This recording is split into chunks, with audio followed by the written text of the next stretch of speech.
लेकिन तभी वो 2 साल का बच्चा आपको कुछ ऐसे एविडेंस बताने लगता है जिनको सुनने के बाद आप अपनी उंगलियां चबाने के लिए मजबूर हो जाते हो। जेम्स बताता है कि लिटिल मैन मैं खुद ही हूँ और मैं एक वर्ल्ड वॉर 2 के फाइटर प्लेन के पायलट का एक पुनर्जन्म हूँ।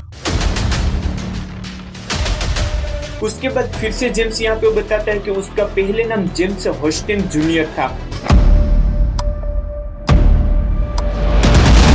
साल 1926 को हमें इंडिया में भी एक ऐसा केस देखने को मिला था जो कि था शांति देवी का केस। दोस्तों जरा इमेजिन करो, एक 2 साल का बच्चा अगर आपसे कहे कि मैं एक वर्ल्ड वॉर 2 के फाइटर प्लेन के पायलट का एक पुनर्जन्म हूँ, आप सबसे पहले यही सोचेंगे कि इसने शायद कोई एक्शन फिल्म या फिर कोई कार्टून वीडियो देख लिया होगा, उसकी वजह से ये ऐसा बोल रहा है। लेकिन तभी वो 2 साल का बच्चा आपको कुछ ऐसे एविडेंस बताने लगता है जिनको सुनने के बाद आप अपनी उंगलियां चबाने के लिए मजबूर हो जाते हो। और कुछ ऐसा ही जेम्स लेनिंगर के केस में भी होता है। अर्ली 1998 को कैलिफोर्निया के एक छोटे से हॉस्पिटल में ब्रूस लेनिंगर और एंड्रिया लेनिंगर को एक बच्चा होता है जिसका नाम जेम्स लेनिंगर रखा जाता है। अब देखो, जेम्स लेनिंगर का बचपन आम बच्चों की तरह ही था, खिलौनों से खेलना, अपने दोस्तों के साथ मस्ती करना, कार्टून देखना वगैरह। लेकिन जब तक कि वो 2 साल का नहीं हो जाता। साल 2000 को जब जेम्स 2 साल का हो जाता है तब उसके फादर ब्रूस लेनिंगर उसे एक यूएसए की एयरक्राफ्ट म्यूजियम में घुमाने ले जाते हैं। और वहाँ पे ब्रूस नोटिस करते हैं कि इन एयरक्राफ्ट के प्रति जेम्स की कुछ अलग ही फीलिंग है। जबकि आमतौर पे इस तरह की जगह पे बच्चे बोर होने लगते हैं, लेकिन यहाँ पे तो माहौल बिल्कुल ही उल्टा था। जेम्स इन एरोप्लेन को कुछ इस तरह से देखता जैसे कि कोई एक्सपर्ट इन एरोप्लेन को देख रहा हो। जेम्स इन एयरक्राफ्ट के इंजन को देखता, उनके स्टीयरिंग को छूता, लेकिन जेम्स की सबसे ज्यादा नजर इन एयरक्राफ्ट के टायर पे होती थी। अब इसे क्यों था वो भी हम वीडियो के आगे डिटेल में बात करने वाले हैं। अब जेम्स की इन एयरक्राफ्ट के प्रति इतना लगाव देखने के बाद ब्रूस जाते समय कुछ एयरक्राफ्ट टॉय भी जेम्स को खरीद के दे देते हैं और यहाँ से ही जेम्स के असली नाइटमेयर शुरू होते हैं। जेम्स इन एरोप्लेन टॉय से कोई नॉर्मल बच्चों की तरह नहीं खेलता था। वो इन एरोप्लेन को क्रैश करता, उसमें आग लगा देता और हर बार एक ही डायलॉग बोलता, plane crash, little man can get out. पहले तो ब्रूस और एंड्रिया को ये एक नॉर्मल बात लगी और उन लोगों ने इस बात को यहाँ पे इग्नोर किया। लेकिन उसी शाम को जब सभी लोग सो गए थे तब रात के करीब 3 बजे जेम्स अपने नींद में फिर से चिल्लाता है, plane crash, little man can get out. और ब्रूस और एंड्रिया को लगता है कि शायद इसने कोई एक्शन फिल्म देख ली होगी और ये उसी का नतीजा है। लेकिन लगातार 7 दिनों तक जेम्स अपने नींद में यही चिल्लाता रहा। अब ब्रूस यहाँ पे थोड़ा सा परेशान हो जाता है और वो जाके सीधा जेम्स से पूछता है कि आखिर ये लिटिल मैन कौन है। उसके बाद जेम्स ने जो जवाब दिया उसने सभी लोगों को लिटरली हैरान कर दिया। जेम्स बताता है कि लिटिल मैन मैं खुद ही हूँ और मैं एक वर्ल्ड वॉर 2 के फाइटर प्लेन के पायलट का एक पुनर्जन्म हूँ। और ब्रूस यहाँ पे पूरी तरह से हैरान हो जाता है क्योंकि किसी 2 साल के बच्चे के लिए वर्ल्ड वॉर और पुनर्जन्म की बात करना कोई नॉर्मल बात बिल्कुल भी नहीं थी। उसके बाद फिर से जेम्स यहाँ पे बताता है कि उसका पहले नाम जेम्स हॉस्टन जूनियर था और वो एक बटोमा नाम की शिप से टेक ऑफ किया था जापान के ऊपर हमला करने के लिए। और जेम्स ये भी बताता है कि वो जिस फाइटर प्लेन को उड़ाता था उसके टायर में मैक्सिमम टाइम हवा नहीं रहती थी और ये शायद वही रीजन है जिसके कारण जेम्स एयरक्राफ्ट म्यूजियम में एयरक्राफ्ट के टायर को बार बार देख रहा था। और ब्रूस यहाँ पे टोटली शॉक हो जाता है और वो जाके सीधा जेम्स से एक और सवाल पूछता है और अगर इस सवाल का जवाब मिल जाता है तो हमें ये भी पता चल जाएगा कि आखिर जेम्स लेनिंगर ही जेम्स हॉस्टन जूनियर का पुनर्जन्म है या नहीं। ब्रूस जेम्स से पूछता है कि उस समय पे क्या प्लेन में तुम अकेले थे? तभी जेम्स बताता है नहीं, उस समय हम प्लेन में 2 पायलट थे और उस प्लेन का पायलट मेरा खास दोस्त भी था जिसका नाम जैक्स लार्जन था। और जब हमारे प्लेन में आग लगी तब हमारे प्लेन में केवल एक ही पैराशूट मौजूद था जो कि मैंने जैक्स लार्जन को दे दिया और उसको प्लेन से जंप करा दिया। और ब्रूस यहाँ पे पूरी तरह से हैरान हो जाता है क्योंकि किसी 2 साल के बच्चे के लिए इतनी बड़ी बात बोलना कोई नॉर्मल बात बिल्कुल भी नहीं थी। इसके बाद यहाँ पे जेम्स से जो इन्फॉर्मेशन मिली थी उससे ब्रूस यहाँ पे इंटरनेट पे खोजने लगता है। ब्रूस सबसे पहले बटोमा नाम की शिप के बारे में देखता है और वो देखता है कि हाँ, सन 1945 को यहाँ पे वर्ल्ड वॉर 2 के टाइम पे यूएसए की तरफ से बटोमा नाम की शिप का यूज किया गया था जापान के ऊपर फाइटर प्लेन को भेजने के लिए। उसके बाद यहाँ पे ब्रूस जैक्स लार्सन के बारे में भी डिटेल कलेक्ट करते हैं, लेकिन अनफॉर्चुनेटली उनको यहाँ पे जैक्स लार्सन के बारे में कोई भी स्पेसिफिक इन्फॉर्मेशन नहीं मिलती। लेकिन दोस्तों यहाँ पे सबसे बड़ी दिक्कत की बात ये थी कि ब्रूस एक क्रिश्चियन फैमिली से बिलोंग करता था और इसीलिए ब्रूस के फादर को ये बिल्कुल भी यकीन नहीं था कि जेम्स लेनिंगर ही जेम्स हस्टंग जूनियर का पुनर्जन्म है, क्योंकि क्रिश्चियन धर्म में माना जाता है कि यहाँ पे मरने के बाद आत्मा को मुक्ति मिल जाती है। और एक दिन जब ब्रूस जेम को वर्ल्ड वॉर 2 की किताब दिखा रहे होते हैं तभी उसमें एक जापान का एरिया आता है जिसका नाम था इवो जिमा। जेम्स इस एरिया को देख के अपने पापा से बोलता है, पापा ये वही जगह है जहाँ पे मेरे प्लेन को शूट डाउन किया गया था। जब ब्रूस जेम्स से पूछता है कि आखिर तुम्हारे प्लेन को किसने शूट डाउन किया था, तभी जेम्स बताता है कि एनिमी देश जापान ने। और वहाँ पे ब्रूस देखता है कि हाँ, सन 1945 को यहाँ पे एक यूएसए के एयरक्राफ्ट को शूट डाउन किया गया था जापानीज के आर्मी द्वारा। अब ये देख के ब्रूस अंदर से ही पूरी तरह से हिल चुका था, क्योंकि इस प्लेन क्रैश के बारे में ना ही कोई आर्टिकल छपा था और ना ही किसी न्यूज चैनल ने इस न्यूज को यहाँ पे कवर किया था जहाँ से जेम्स ये इन्फॉर्मेशन ले सके। और किसी भी 2 साल के बच्चे के लिए कोई भी लैंग्वेज बोलना या पढ़ना कोई पॉसिबल बात नहीं है। लेकिन ब्रूस की कोशिश यहाँ तक ही नहीं रुकती। उसके बाद ब्रूस एक यूएसए के रिटायर्ड आर्मी ऑफिसर से मिलते हैं जिसका नाम था लियो पेटी।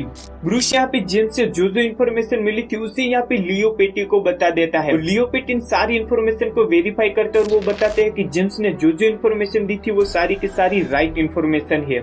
उसके बाद यहाँ पे ब्रूस को लियो पेटी से जैक्स लार्सन का भी पता चल जाता है जो कि अभी हवाई में है। ब्रूस तुरंत यूएसए से हवाई जाते और वहाँ पे जैक्स लार्सन से मिलता है। वहाँ पे ब्रूस जैक्स लार्सन से पूछता है कि क्या तुम वर्ल्ड वॉर 2 के टाइम पे यूएसए की ओर से लड़ रहे थे और तुम्हारा प्लेन आखिर कौन सी शिप से टेक ऑफ किया था और आखिर तुम्हारा साथी कौन था। उसके जवाब में जैक्स लार्सन बताता है कि हाँ, मैं वर्ल्ड वॉर 2 के टाइम पे यूएसए की ओर से लड़ रहा था और मेरा प्लेन एक बटोमा नाम की शिप से टेक ऑफ किया था और मेरा साथी जेम्स हस्टंग जूनियर था। अब ये सुनकर ब्रूस पूरी तरह से हिल चुका था और यहाँ पे जैक्स लार्सन को जेम्स लेनिंगर की वो सारी बात बता देता है। लेकिन दोस्तों असली कहानी तो यहाँ से अभी शुरू होने वाली थी। यहाँ पे ब्रूस को जैक्स लार्सन से जेम्स हस्टंग जूनियर की पास्ट फैमिली का भी पता चल जाता है जो कि अभी यूएसए में है। ब्रूस तुरंत हवाई से यूएसए आता है और जेम्स हस्टंग जूनियर की फैमिली से मिलता है। यहाँ पे ब्रूस से जेम्स हस्टंग जूनियर की सिस्टर एना से मिलता है। उसके बाद यहाँ पे जेम्स लेनिंगर को भी अपनी पास्ट फैमिली से मिलने के लिए बुलाया जाता है। यहाँ पे जेम्स अपनी पास्ट फैमिली को देख के काफी ज्यादा खुश हो जाता है और वो इमोशनल हो जाता है। और यहाँ पे एना बताते हैं कि उसको जेम्स लेनिंगर की आंखों में जेम्स हस्टंग जूनियर की झलक भी दिखी। उसके बाद यहाँ पे एना और जेम्स लेनिंगर को आमने सामने बिठाया जाता है। उसके बाद जेम्स एना से कहता है कि सभी लोग तुम्हें एना कह के बुलाते थे लेकिन मैं अकेला ही तुम्हें एन कह के बुलाता था। अब ये सुन के एना थोड़ी सी इमोशनल हो जाती है क्योंकि ये बात जेम्स हस्टंग जूनियर और एना के ही बीच में थी। उसके बाद यहाँ पे जेम्स एना से पूछता है कि आखिर मदर ने जो हमारी फैमिली पेंटिंग बनाई है वो आखिर कहाँ है। अब ये सुन के एना थोड़ी सी शॉक हो जाती है क्योंकि ये बात सिर्फ जेम्स हस्टंग जूनियर की फैमिली के बीच में ही थी। उसके बाद यहाँ पे एना थोड़ी सी इमोशनल हो जाती है और वो रोने लगती है और यहाँ पे जेम्स लेनिंगर को ही जेम्स हस्टंग जूनियर का पुनर्जन्म मान लेती है। इसके बाद ये केस बहुत ही ज्यादा पॉपुलर होने लगा। बहुत सारा आर्टिकल छपे इस केस के बारे में और बहुत सारे न्यूज चैनल ने इस न्यूज को यहाँ पे कवर किया। इसके बाद यूएसए की डॉक्टर इराना जो कि ऑलरेडी बच्चों के पास्ट लाइफ पे 200 से ज्यादा केस को स्टडी कर चुकी थी, अब वो यहाँ पे जेम्स लेनिंगर के केस को भी स्टडी कर रही थी। लेकिन दोस्तों मैंने जैसा कि आपको स्टार्टिंग में बताया, यहाँ पे सबसे बड़ी दिक्कत की बात ये थी कि ब्रूस एक क्रिश्चियन फैमिली से बिलोंग करता था और उनके धर्म में कोई भी पुनर्जन्म नाम की चीज नहीं होती। लेकिन ऐसा कुछ अगर इंडिया में हुआ होता तो यहाँ पे उसको तुरंत एक्सेप्ट कर लिया जाता, क्योंकि यहाँ पे हिंदू में माना जाता है कि मरने के बाद आत्मा सिर्फ शरीर को बदलती है, वो पूरी तरह से नष्ट नहीं होती। लेकिन दोस्तों ऐसा भी नहीं कि हमें ऐसा कोई केस इंडिया में देखने को ना मिला हो। साल 1926 को हमें इंडिया में भी एक ऐसा केस देखने को मिला था जो कि था शांति देवी का केस। शांति देवी ने सिर्फ 4 साल की उम्र में ही अपने माता पिता को अपने पास्ट लाइफ की डिटेल बताना शुरू कर दिया था। शांति देवी बताती है कि उसका पहले घर मथुरा में था और उसका नाम लुंगदी देवी था और उसका विवाह एक केदारनाथ चौबे नाम के व्यक्ति से हुआ था जो कि एक मथुरा का व्यापारी था। और यहाँ तक कि शांति देवी ये भी बताते हैं कि साल 1925 को एक प्रचार के दौरान उनकी मौत हुई थी और ये केस इतना सेंसिटिव था कि खुद महात्मा गांधी भी इस केस को यहाँ पे स्टडी कर रहे थे और खुद महात्मा गांधी ही शांति देवी को लुंगदी देवी का पुनर्जन्म मान लेते हैं। लेकिन दोस्तों यहाँ पे हम शांति देवी के केस को जेम्स लेनिंगर के केस के साथ कंपैरिजन करें तो यहाँ पे जेम्स लेनिंगर का केस बहुत ही ज्यादा स्ट्रॉन्ग बनता है, क्योंकि जेम्स लेनिंगर ने सिर्फ 2 साल की उम्र में कुछ ऐसी इमोशनली बात बताई थी जो कि 2 साल के बच्चे के लिए बोलना कोई पॉसिबल बात नहीं है। लेकिन दोस्तों ये केस यहाँ पे ही सोल्व होने वाला नहीं था। उसके बाद यहाँ पे डॉक्टर इराना की रिपोर्ट रिपोर्ट आई। डॉक्टर हिराना यहाँ पे बताते हैं कि मैंने ऐसे 200 से ज्यादा केस को स्टडी किया है, लेकिन यहाँ पे जेम्स लेनिंगर का केस उन सभी केसों से काफी ज्यादा अलग और स्ट्रॉन्ग बनता है, क्योंकि जेम्स ने सिर्फ 2 साल की उम्र में ही कुछ इमोशनली बातें भी बताई है और कुछ ऐसी यूएसए आर्मी के सीक्रेट भी बताए हैं जो कि सिर्फ एक यूएसए आर्मी ऑफिसर के अलावा और किसी को भी पता नहीं रहते। लेकिन दोस्तों इसके बाद कुछ लोग सवाल खड़े करते हुए भी नजर आए। कुछ लोग बताते हैं कि यहाँ पे जेम्स के माता पिता ने पॉपुलैरिटी के चलते यहाँ पे ये सारी कहानी रची है, लेकिन अगर ऐसा कुछ होता है तो जेम्स के माता पिता सोशल मीडिया पे कोई पोस्ट या फिर कोई वीडियो तो अपलोड जरूर से करते। लेकिन यहाँ पे ब्रूस का खुद का कहना था कि मैं पुनर्जन्म में बिलीव नहीं करता, इसलिए यहाँ पे जितना हो सके उतना इस केस को यहाँ पे दबा दिया जाए। इसके बाद यहाँ पे एक और थियरी सामने आती है जिसमें कुछ लोग दावा करते हैं कि जेम्स लेनिंगर ने वर्ल्ड वॉर 2 की किताब से ये सारी इन्फॉर्मेशन ली थी, लेकिन इस थियरी को यहाँ पे तुरंत रिजेक्ट कर दिया जाता है, क्योंकि किसी 2 साल के बच्चे के लिए कोई लैंग्वेज पढ़ पाना या फिर बोलना पॉसिबल नहीं है। और तो यहाँ पे जेम्स ने कुछ ऐसी भी इन्फॉर्मेशन बताई है जैसे कि बटोमा शिप के बारे में, जैक्स लार्जन के बारे में, जो कि वर्ल्ड वॉर 2 की किताब में कहीं पे भी मेंशन नहीं है। एंड में यहाँ पे दोस्तों एंड्रिया और ब्रूस यहाँ पे जेम्स लेनिंगर को ही जेम्स हस्टिंग जूनियर का पुनर्जन्म मान लेते हैं, और यहाँ पे ब्रूस और एंड्रिया ये दावा करते हैं कि वो जेम्स लेनिंगर को एक आम जिंदगी देने की पूरी कोशिश करेंगे। और यहाँ पे ब्रूस और एंड्रिया ये भी दावा करते हैं कि जेम्स लेनिंगर को अपनी पास्ट फैमिली और अपने दोस्त जैक्स लार्जन के मिलवाने के लिए लाते रहेंगे।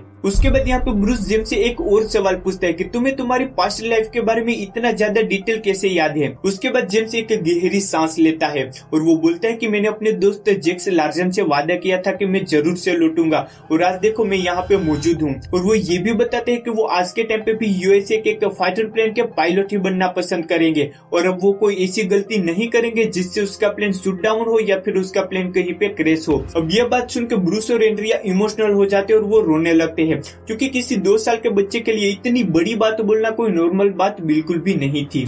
एंड में यहाँ पे जेम्स लेनिंगर को ही जेम्स हस्टिंग जूनियर का पुनर्जन्म मान लिया जाता है। वैसे दोस्तों आप पुनर्जन्म में बिलीव करते हो या नहीं, अपने थॉट मुझे कमेंट में जरूर से बताना, और अगर चैनल पे नए हो तो वीडियो को लाइक करके चैनल को सब्सक्राइब जरूर से कर लेना। मिलते हैं किसी नेक्स्ट वीडियो के साथ, तब तक के लिए गुड बाय।